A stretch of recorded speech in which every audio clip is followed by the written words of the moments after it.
कल्पना कीजिए, सितंबर का महीना है। पड़ोसियों के खेतों में अब बस खाली क्यारियां और मुरझाए हुए पौधों के अवशेष बचे हैं। और आपके यहाँ, आपके पास है ताजे कुरकुरे रसीले खीरे, मानो अभी जुलाई का महीना हो। क्या आपको लगता है यह कोई जादू है या खेती की कोई जटिल तकनीक? नहीं, ऐसा बिल्कुल नहीं है। आज मैं आपको अनुभवी बागवानों का वो खास राज बताने जा रहा हूं। एक ऐसी सरल लेकिन शानदार तरकीब जिससे आपके खीरे ठंड पड़ने तक फलते रहेंगे। और मेरा यकीन मानिए, जब आपको पता चलेगा कि यह कितना आसान है, तो आप हैरान रह जाएंगे कि आपने यह पहले क्यों नहीं किया। चलिए, ईमानदार रहे। अगस्त में आमतौर पर यही नजारा होता है। खीरे की बेलें पीली पड़ने लगती हैं, पत्तों पर धब्बे आ जाते हैं, और नए खीरे अगर आते भी हैं, तो वे टेढ़े मेढ़े और बेस्वाद होते हैं। ऐसा क्यों होता है? बात बहुत सीधी है। गर्मी खत्म होते होते पौधा बूढ़ा हो जाता है। ये एक स्वाभाविक प्रक्रिया है। जड़ें अब उतनी कुशलता से पोषक तत्व नहीं खींच पाती, और पौधा अपनी सारी ऊर्जा पहली फसल पर खर्च कर चुका होता है। ज्यादातर बागवान इस समय हार मान लेते हैं और पौधों को उखाड़ फेंकते हैं। सोचते हैं कि बस अब मौसम खत्म हो गया। और यहीं पर दोस्तों, वे सबसे बड़ी गलती करते हैं, क्योंकि खीरे के पौधे में जितनी क्षमता हम सोचते हैं, उससे कहीं ज्यादा होती है। हमें बस उसे फिर से सक्रिय होने में मदद करनी होती है। तो अपनी फसल बचाने के इस अभियान की शुरुआत कहां से करें? अभी के लिए पानी देने वाले डिब्बों और खाद को भूल जाइए। हमारा पहला और शायद सबसे महत्वपूर्ण कदम एक वास्तविक सर्जिकल प्रक्रिया है। जी हां, आपने बिल्कुल सही सुना। हम अपने खीरे के पौधों की कायाकल्प करने वाली छंटाई करेंगे। आइए सच्चाई का सामना करें। गर्मियों के अंत तक खीरे के पौधे का निचला हिस्सा एक दयनीय दृश्य बन जाता है। वहां पुराने पीले पड़े और अक्सर धब्बेदार पत्ते लटके रहते हैं। ये हमारे पौधे के पेंशन भोगी हैं।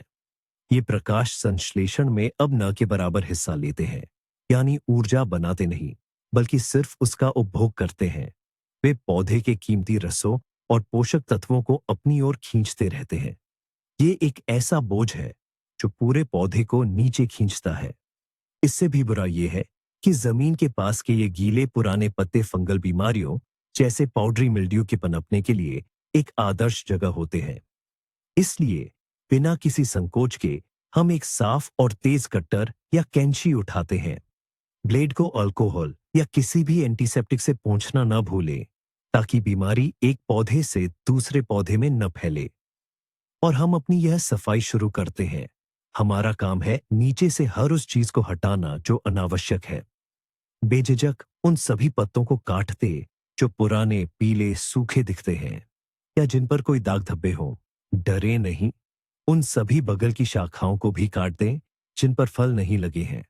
और वे सभी कुरूप पीले पड़े टेढ़े खीरे, वे वैसे भी नहीं बढ़ेंगे और सिर्फ पौधे की ऊर्जा खींचेंगे। एक महत्वपूर्ण बात, मुख्य तने के बिल्कुल पास से न काटें। एक छोटा डंठल लगभग 1 सेंटीमीटर का छोड़ दें। अगर आप बिल्कुल जड़ से काटेंगे तो तने पर बड़ा घाव हो जाएगा और वह सड़ना शुरू हो सकता है, जबकि एक छोटा डंठल अपने आप सूख कर गिर जाएगा, जिससे पौधे को कोई नुकसान नहीं होगा। अंत में आपके पास नीचे से एक नग्न या साफ तना होगा, जबकि सारी हरी पत्तियां, फूल और स्वस्थ खीरे ऊपर रहेंगे। हाँ, पौधा थोड़ा असामान्य दिख सकता है, लेकिन मेरा विश्वास करे, आपने उसकी बहुत बड़ी सेवा की है। आपने सभी मुफ्तखोरों को हटा दिया है और पौधे की सारी ऊर्जा को वहीं निर्देशित किया है जहां उसकी सबसे ज्यादा जरूरत है। नई कोम्पलों के विकास और नई शरद ऋतु की फसल के निर्माण पर।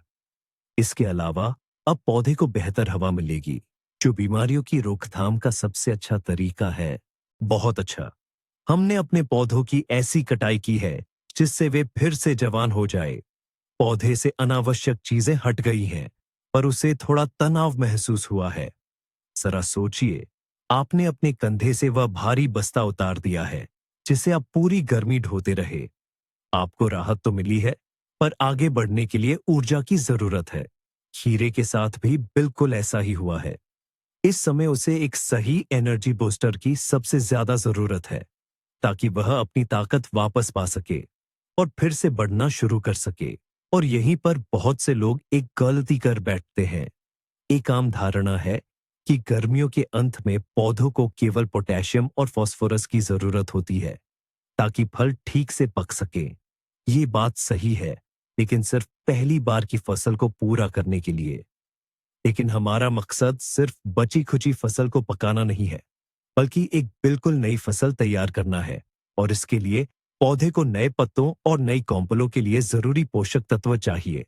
और सबसे जरूरी पोषक तत्व है नाइट्रोजन। इसलिए हमारा यह कॉकटेल यानी घोल ऐसा होना चाहिए जिसमें सब कुछ शामिल हो। हम पौधे को सब कुछ एक साथ देंगे, लेकिन ऐसे रूप में जिसे पौधा आसानी से सोख सके। किसी भी मुश्किल केमिकल फॉर्मूले की जरूरत नहीं है। नुस्खा बहुत ही आसान है। एक 10 लीटर की बाल्टी में गुनगुना ठहरा हुआ पानी ले। इसमें 1 लीटर हरी घास का घोल या गोबर का घोल मिलाए। ये हमारे लिए नाइट्रोजन और फायदेमंद सूक्ष्म जीवों का बढ़िया स्रोत है। अगर यह सब उपलब्ध न हो, तो आधा बड़ा चम्मच यूरिया भी इस्तेमाल किया जा सकता है। इसके बाद 1 कप छनी हुई लकड़ी की राख डालें। यह पोटेशियम, फास्फोरस और लगभग 30 और सूक्ष्म पोषक तत्वों का खजाना है। यह हमारे खीरे को न केवल मीठा बनाएगा, बल्कि पूरे पौधे को भी स्वस्थ रखेगा। सब कुछ अच्छी तरह मिला लें। हमारा ये जवानी का अमृत तैयार है। इस घोल को हमारे जिन खीरों की सर्जरी हुई है, उन्हें सीधे उनकी जड़ में नम मिट्टी पर डालें। हर एक बेल के लिए 1 से 2 लीटर ये पोषक घोल काफी होगा। ये खाद रीस्टार्ट बटन की तरह काम करेगा। पौधे को एक मजबूत संकेत मिलेगा। सारे पोषक तत्व उपलब्ध हैं। अब फिर से बढ़ने का समय है। और वह तुरंत प्रतिक्रिया देगा। आप देखेंगे कि कितनी तेजी से साफ किए गए तनों पर नए पन्ने जैसे हरे पत्ते और छोटी छोटी नई कलियां निकलने लगेंगे। तो हमने अपनी खीरे की बेलों की कटाई कर दी है और उन्हें भरपूर पोषण भी दे दिया है। क्या लगता है बस इतना ही काफी है? नहीं। अब हम एक ऐसी कमाल की तरकीब अपनाने जा रहे हैं जो खेल के पूरे नियम ही बदल देगी। हम खीरे की बेल को प्रकृति को मात देने पर मजबूर कर देंगे और उसे बिल्कुल नई, युवा और मजबूत जड़ें निकालने पर मजबूर करेंगे। याद कीजिए, गर्मियों के अंत तक पौधे की मुख्य जड़ प्रणाली, जिसने बसंत से कड़ी मेहनत की है, वह काफी पुरानी और कमजोर हो चुकी होती है। वह मिट्टी से पानी और पोषक तत्वों को खींचने में मुश्किल महसूस करती है। हम चाहें जितना भी खाद डालें, लेकिन पुरानी जड़ें उसे ठीक से सोख नहीं पाती। हमें एक नए पंप की जरूरत है और हम उसे बनाएंगे। खीरे के तने में एक अद्भुत क्षमता होती है। नम मिट्टी के संपर्क में आने पर वह आसानी से अतिरिक्त जड़ें निकाल लेता है और हम इसी का फायदा उठाएंगे। जब हमने तने के निचले हिस्से को पत्तों से मुक्त कर दिया, तो वह लंबा और लचीला हो गया। सावधानी से, ताकि टूटे नहीं, हम उसे जमीन की तरफ मोड़ते हैं और एक छोटी, पहले से तैयार की गई नाली में बिछा देते हैं। अब हम तने को कई जगहों से टिकाते हैं ताकि वह मिट्टी से कसकर सटा रहे। इसके लिए आप खास बागवानी पिन या फिर बस एक तार के टुकड़े को यू आकार में मोड़कर इस्तेमाल कर सकते हैं।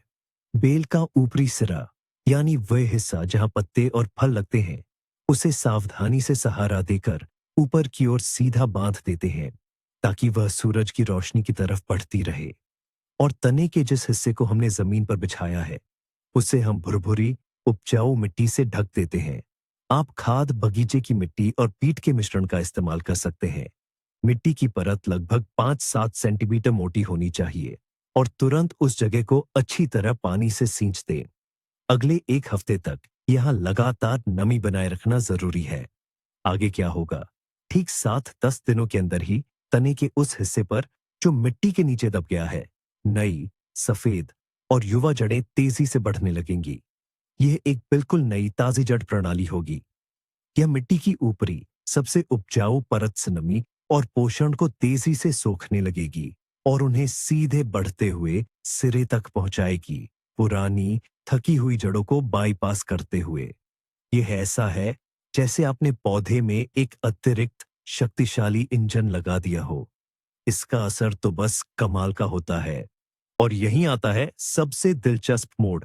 क्या आपको लगता है कि राज सिर्फ एक चीज में है, जैसे खाद डालने में या कटाई छंटाई में? नहीं, असल जादू, वो कमाल का ट्विस्ट, तालमेल यानी सिनर्जी में है। जब आप एक साथ पौधे से सारा पुराना रस खींचने वाला हिस्सा हटा देते हैं, उसे खास जवानी लौटाने वाला पोषण देते हैं और बिल्कुल नई जड़ों को बढ़ने के लिए प्रेरित करते हैं, तो आप सिर्फ पौधे की उम्र नहीं बढ़ाते, आप असल में उसके जीवन चक्र को फिर से शुरू कर देते हैं। पौधे को एक जोरदार संदेश मिलता है, खतरा टल गया है, पुरानी दिक्कतें खत्म हो गईं, नया पोषण आ गया है, अब फिर से बढ़ने और फल देने का समय है।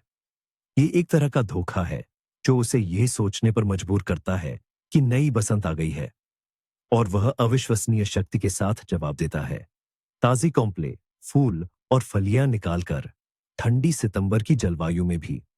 असल में इन 3 आसान कदमों का यह मेल ही वह राज है, जो एक नौसिखिए की क्यारी को एक अनुभवी माली की क्यारी से अलग करता है। तो जैसा कि आप देख सकते हैं, एक सरल लेकिन समग्र दृष्टिकोण आपकी क्यारी में सचमुच चमत्कार कर सकता है, और इसके लिए आपको महंगे उर्वरक या जटिल कृषि तकनीकी ज्ञान की जरूरत नहीं है। ये वीडियो आखिर तक देखने के लिए आपका धन्यवाद। अगर यह राज आपके लिए फायदेमंद रहा हो, तो वीडियो को लाइक करें और चैनल को सब्सक्राइब करें, ताकि आप नई बागवानी की तरकीबें न छोड़ें।